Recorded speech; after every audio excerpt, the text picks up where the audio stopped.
नमस्कार मित्रांनो, अभ्यासवाणी या चॅनलवर तुमचं स्वागत आहे. अभ्यासवाणी रोज अभ्यास रोज प्रगती. तर बघा मित्रांनो, शासन निर्णयाबद्दल तुम्हाला सर्वांना माहिती झालेलंच आहे. ज्या वेगवेगळ्या सरळ सेवेच्या माध्यमातून परीक्षा घेतल्या जात होत्या, त्यातल्या जास्तीत जास्त परीक्षा आता MPSC मार्फत घेतल्या जाणार आहे. आणि नवीन शासन निर्णयामध्ये त्यांच्या पात्रता कोणत्या असतील, तसेच कोणत्या परीक्षा MPSC कडे गेलेल्या आहेत याच्याबद्दलची डिटेल माहिती आपल्याला शासन निर्णयातून झालेली आहे. आणि त्याच्यापैकी एक महत्त्वाचं सरळ सेवेने भरलं जाणारं पद म्हणजे तलाठी पद. आणि हे तलाठी पद देखील आता MPSC मार्फतच भरलं जाणार आहे, हे लक्षात ठेवा.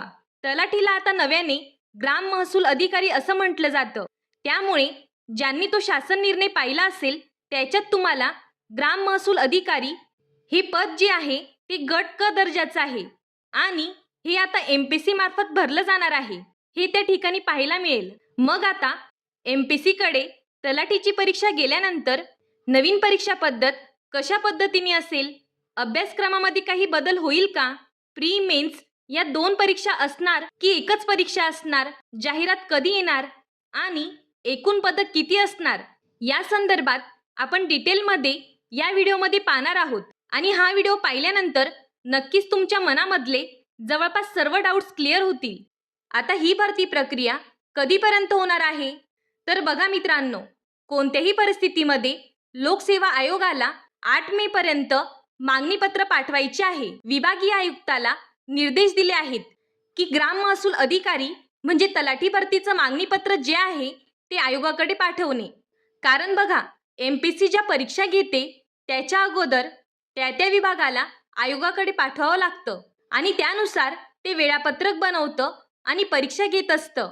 आणि परीक्षा घेऊन अंतिम निकाल लावणं हे फक्त MPSCचं काम आहे. त्यानंतर जॉईनिंग हे त्या विभाग करत असतं. म्हणजे आयोगाकडे मागणीपत्र आल्याशिवाय जाहिरात येत नाही.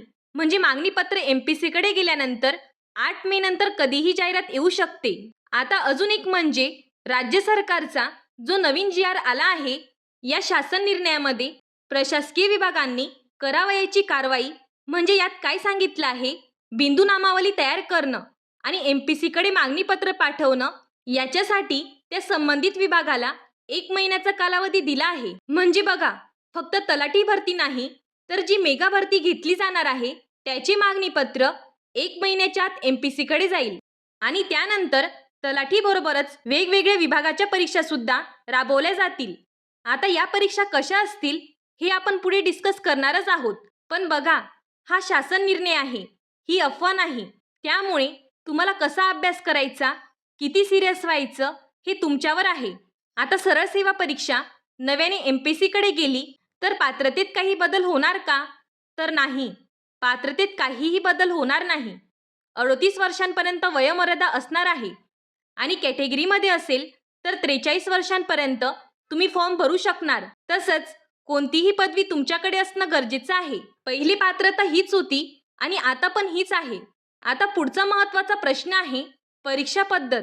आता बघा मित्रांनो, या अगोदर तलाठी भरती प्रक्रिया ही TCS मार्फत राबवली गेली होती आणि TCS मार्फत राबवून ही जी परीक्षा आहे ही साधारणतः 200 मार्कांची होती आणि 100 प्रश्न होते. एक प्रश्न 2 मार्काचा होता आणि निगेटिव्ह मार्किंग नव्हती. तसेच एका विषयाचे 25-25 प्रश्न होते. आता तुम्हाला प्रश्न पडला असेल की पुढेही हीच परीक्षा पद्धत राहील का, तर याची गॅरंटी नाही. पण एक गोष्ट आहे, ही परीक्षा MPSC घेते म्हणजे निगेटिव्ह मार्किंग तर 100% येणार आहे. आता परीक्षा पद्धतीत काय काय केलं जाऊ शकतं, तर बघा, तलाठी हे गट क चे पद आहे. याच्या अगोदर MPSC गट क साठी एक संयुक्त परीक्षा घेते, हे सर्वांना माहितीच आहे. तर त्यात हे पद ॲड होऊ शकतं किंवा संयुक्त सरळ सेवेसाठी परीक्षा वेगळी घेऊ शकतात किंवा फक्त तलाठीसाठी सुद्धा वेगळी घेऊ शकतात. म्हणजे काय, तर बघा, समान दर्जासाठी असणारे आणि समान क्वालिफिकेशन असणारे 5-6 पदांसाठी मिळून एक परीक्षा घेतली जाऊ शकते. त्याला केडर बकेटिंग म्हणतात. आता हे कशासाठी, तर आयोगाचा वेळ वाचावा आणि भरती प्रक्रिया लवकरात लवकर पूर्ण व्हावी. आता बघा, एकतर केडर बकेटिंग झालं तर एकच परीक्षा होणार पण ग्रुप सी मध्ये गेलं तर ग्रुप सी ची जी आता कंबाईनची परीक्षा आहे याच्यामध्ये पूर्व परीक्षा, मुख्य परीक्षा अशा 2 परीक्षा असतात. आता मुलाखत ही गट ब आणि गट क च्या कोणत्याच पदाला नसणार. तर बघा, या 2 पॉसिबिलिटीज आहे. कोणतीही गोष्ट होऊ शकते. आता सिलेबसचं काय? तर बघा, प्री आणि मेन्स झाली तर सिलेबसमध्ये बदल होणार. कारण ग्रुप सी मध्ये मराठी व्याकरण आणि इंग्रजी व्याकरण हे मेन्सला असतं आणि बाकी जे सब्जेक्ट आहेत ते प्रीला असतात. आणि जर केडर बकेटिंग केली तर आहे असाच सिलेबस राहू शकतो. एक गोष्ट लक्षात ठेवा, म्हणजे ग्रुप सी मध्ये गेली म्हणून तुम्ही तयारी करा किंवा केडर बकेटिंग मध्ये गेली म्हणून तुम्ही तयारी करा. तुम्हाला कॉमन सब्जेक्ट तर करावेच लागणार आहे. ते कोणते? तर बघा, मराठी व्याकरण, इंग्रजी व्याकरण, गणित, बुद्धिमत्ता आणि जी के.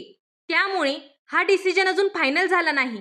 तरी एक गोष्ट तुम्ही फिक्स लक्षात ठेवा की तुम्हाला या कॉमन सब्जेक्टची तयारी करायची आहे आणि एमपीएससी पॅटर्ननुसार करायची आहे. आता तुम्ही हाच विचार करत बसले की परीक्षा कशी होईल, मी कसा अभ्यास करू, यात तुमचा पेपर जवळ येऊन गेला तर काहीच फायदा नाही. त्यामुळे लक्षात ठेवा, हे कॉमन सब्जेक्ट असणारच आहे. हेच ग्राह्य धरा आणि एमपीएससी पॅटर्ननुसार अभ्यासाला लागा. आता तुम्हाला वाटत असेल अभ्यासक्रमात बदल होऊ शकतो. तर बघा, अभ्यासक्रम बदलू शकतो पण विषय तेच असतील. त्यामुळे मी अगोदर जे विषय सांगितले ते असणारच आहे, हे लक्षात ठेवा. आता जागा किती येतील हा विचार करू नका, कारण जागा चांगल्याच असणार आहे. फक्त आपला अभ्यास पूर्ण झालेला असणं गरजेचं आहे. परीक्षा दिली की आपण पास होणार एवढा कॉन्फिडन्स आपल्याला पाहिजे. बाकी गोष्टींकडे लक्ष देण्यापेक्षा आता फक्त अभ्यास चालू करा. कारण परीक्षा एमपीएससी कडे गेली आहे, म्हणजे जीएस तुम्हाला जास्त करावं लागणार आहे. इंग्रजी आणि मराठी विषयाचा टीसीएस पेक्षा सखोलमध्ये अभ्यास करावा लागणार आहे. गणित बुद्धिमत्ताची काठिण्य पातळी वाढू शकते, म्हणजे अभ्यासाला वेळ पाहिजे. तुम्हाला एकाएकी या सगळ्या गोष्टी होणार नाही. त्यामुळे आतापासून तयारीला लागा, कारण खूप सारे पद एमपीएससीने भरले जाणार आहे. त्यामुळे तिथे सुद्धा तुम्हाला फायदा होणार आहे. ही गोष्ट सिरियसली घ्या आणि अभ्यास चालू करा.